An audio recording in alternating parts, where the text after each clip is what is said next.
Good day to you. Jason here at Birchfield Family Farm, Oxford, Ohio, running grass-fed Red Devon cattle, St. Croix sheep, chickens, and pigs in a rotational grazing system. Good word for the day comes from John 10. Therefore, Jesus said, I tell you the truth, I am the gate for the sheep. All who ever came before me were thieves and robbers, but the sheep did not listen to them.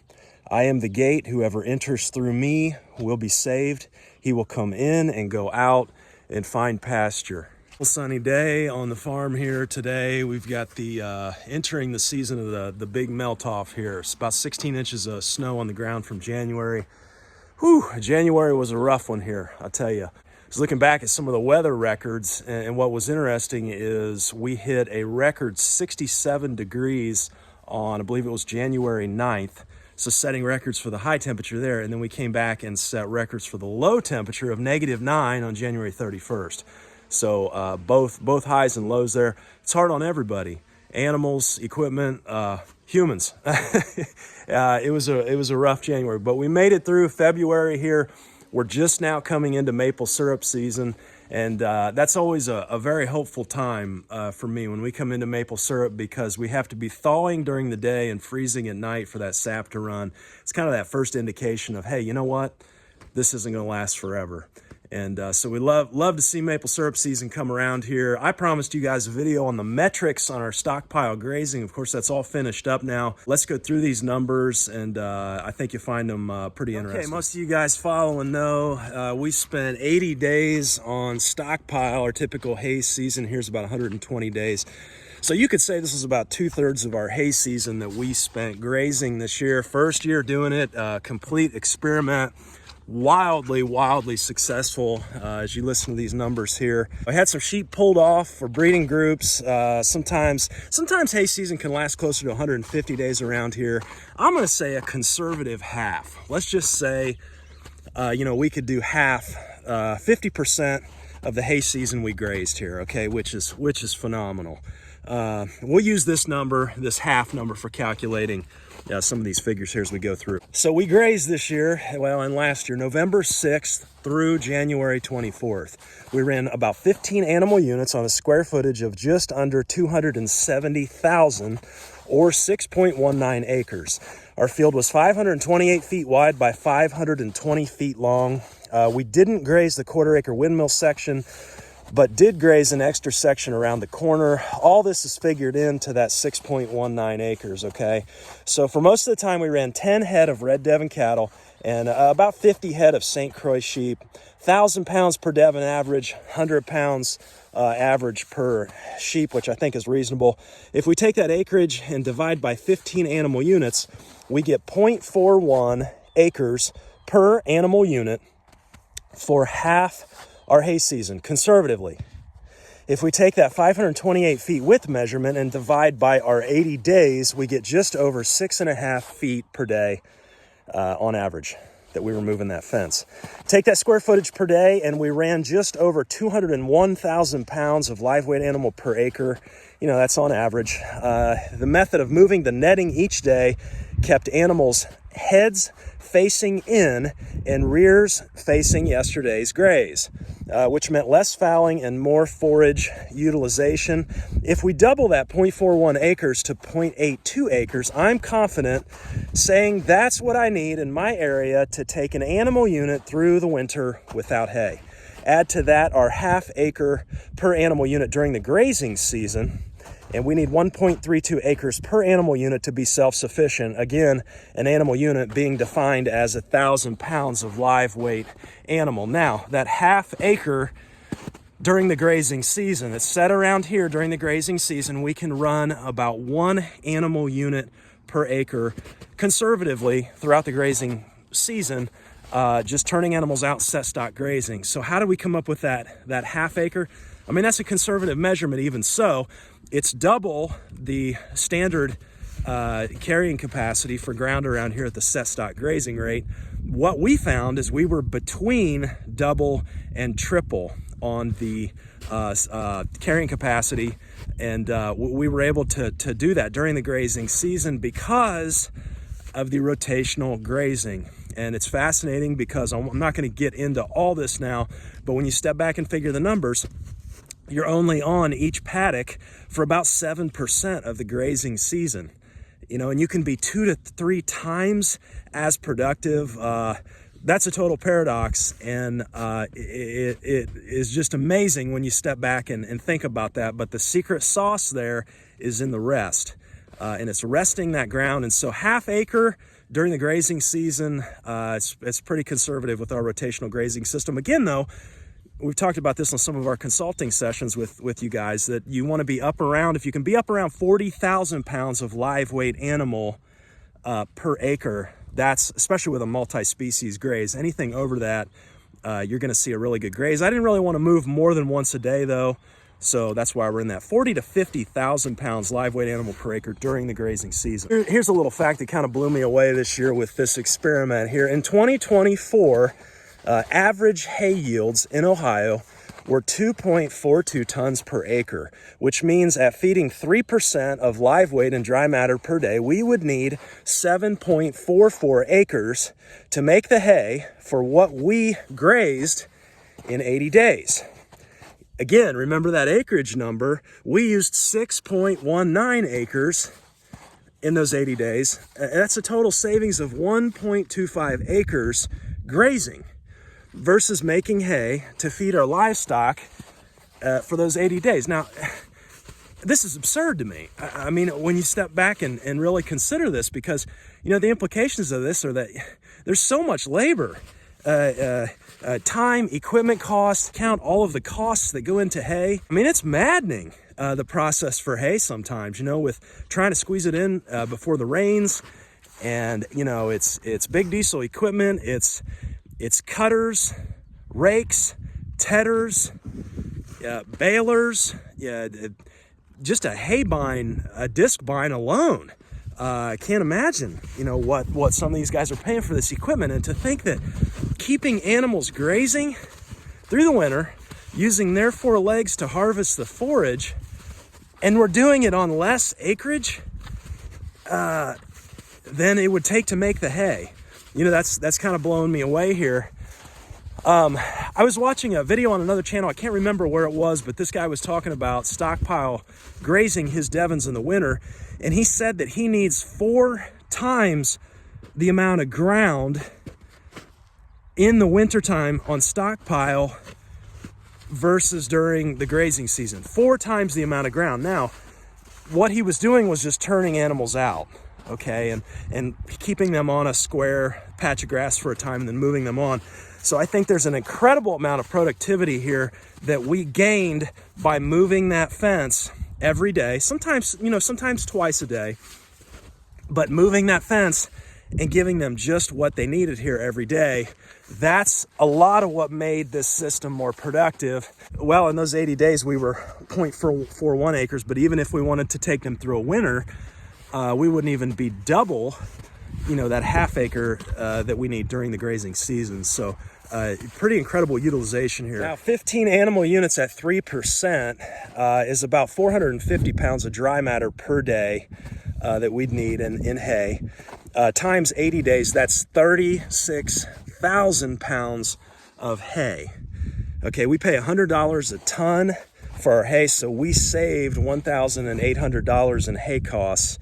We buy hay in bulk, and, you know, $100 a ton is a good price. The square bales, if we were to run that on square bales, that $1,800 turns into $5,040. Square bales much more expensive than the big rounds. So I spent an average of 10 minutes per day moving the fence, which over 80 days is 13 1/3 hours. So our $1,800 divided by 13.3 hours is $135.34 per hour. On manure, the average cow produces about 60 pounds of manure per day. So 10 animal units, 10 Devons here, that's 600 pounds per day. in manure on the cow side. Sheep at 4 pounds per day for 100-pound lamb at 50 head means another 200 pounds per day. Total manure per day was about 800 pounds. At 80 days, that's 64,000 pounds of manure, or 32 tons. Loading manure nowadays costs about $6.58 a ton. Spreading costs $14.10 a ton for a total per ton cost of $20.68, which means to get the equivalency in manure out on this field, it would have cost $662. Add to that our hay costs, we're at $2,462, a little over $185 an hour is what we're up to. Now, I know some of the more discerning on here are going to say, well, Jay, you know, that's fine. Yeah, you got manure out all over the field, but, you know, when you spread it with a spreader, you know, part of what you're paying for is the beater to run, right? And it's going to break up all the clods and everything, you know, and put it out real nice and even. Okay, you know, I get that.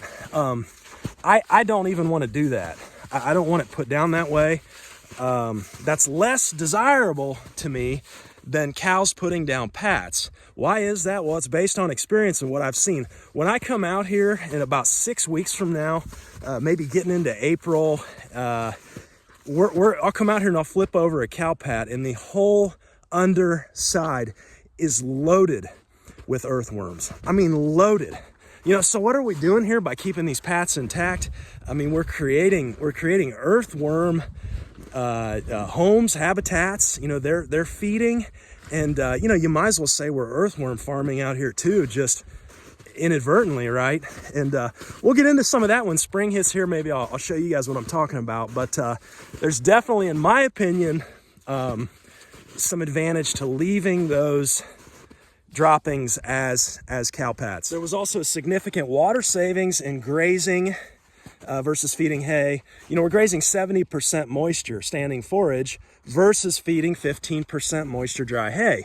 If we said 20 gallons per cow per day, 2 gallons per sheep per day, we'd be looking at about 300 gallons of water per day, figuring out the weight of what the livestock are consuming in extra water in the standing forage. I came out with about 130 gallons per day.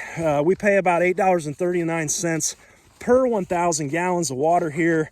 So that's a total savings of 10,400 gallons of water, or $87.26.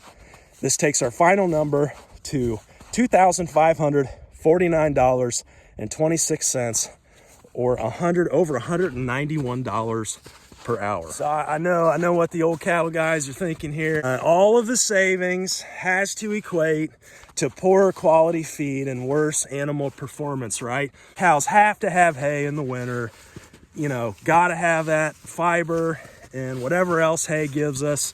You know, granddaddy did it, daddy did it, we've got to do it, you know. But it's got to equate to poorer health, right? Our stockpile here, right?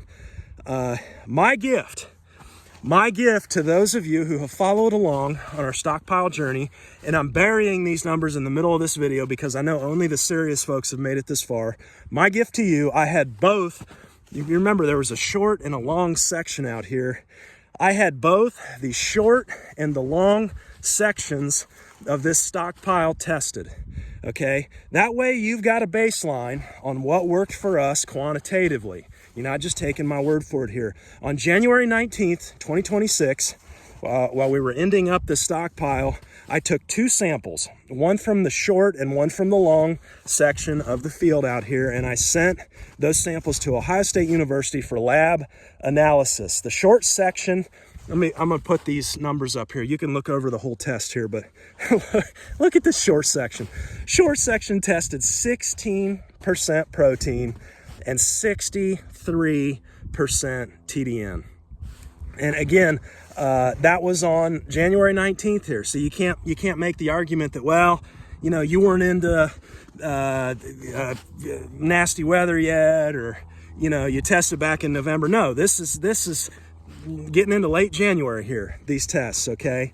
16% protein, 63% TDN. The long section tested 11% protein and 51% TDN. Here's the kicker, and look, before I go on, I'll put that long section test up here. You can look that over. Again, 11% protein, 51% TDN. look at these first cutting hay numbers. First cutting hay tested 6.7% protein and 57% TDN. I can tell you that you will not find hay that tests higher than that short cutting tested. 16% protein and 63% TDN. A lactating beef cow needs 11 to 12% protein and 60 to 62% TDN. So we can support calving on that short section of stockpile that we grazed here. No wonder my animals look so amazing. Now, that short section had animals on it until mid-September and then was mowed. The longer section was grazed until about midsummer, but it was never clipped or mowed after grazing. So stock density was low when it was grazed, so we had lots of longer, stemmier forage in that section, which was nowhere near as nutritious as the shorter stuff, according to the lab. The takeaway here is graze it high stock density or mow just before you start stockpiling. I think our optimal date around my area in Southwest Ohio is about mid-August to do this.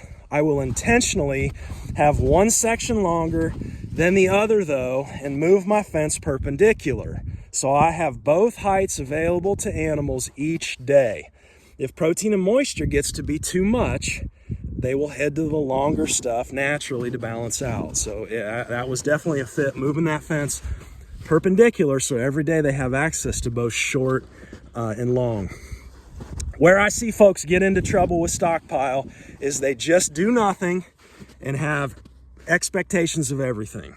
Okay, just let it grow all spring and summer and then turn the animals in, and they really don't interact much with it.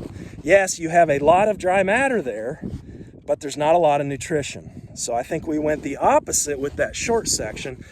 We could have let it grow much longer and had more dry matter while having high nutrition as well. You know, I'm defining nutrition here as primarily protein and energy.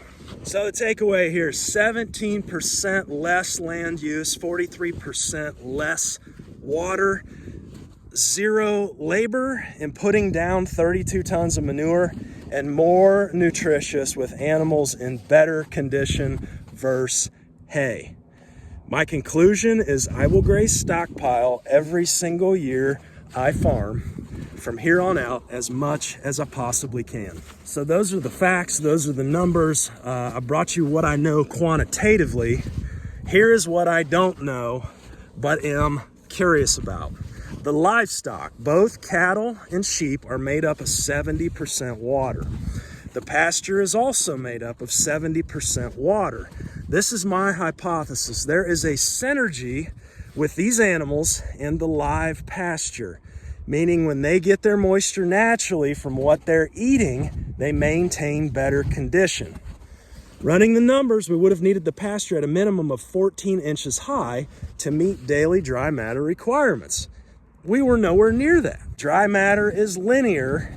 Living biology is not linear, and its complexity goes way beyond what we're able to measure. Water consumption goes way up when I feed hay. I know that, I see it. Notwithstanding stockpile. Moral to the story is Creator God has made the ruminant animal to graze and harvest its own forage. Man has gotten in the way, and the consequences have been more work for less result, which is not only expensive, but enslaving. In the era of rising input costs, survival belongs to simple, godly wisdom, and rest remains for those who listen to his voice. Many times, it's in the field.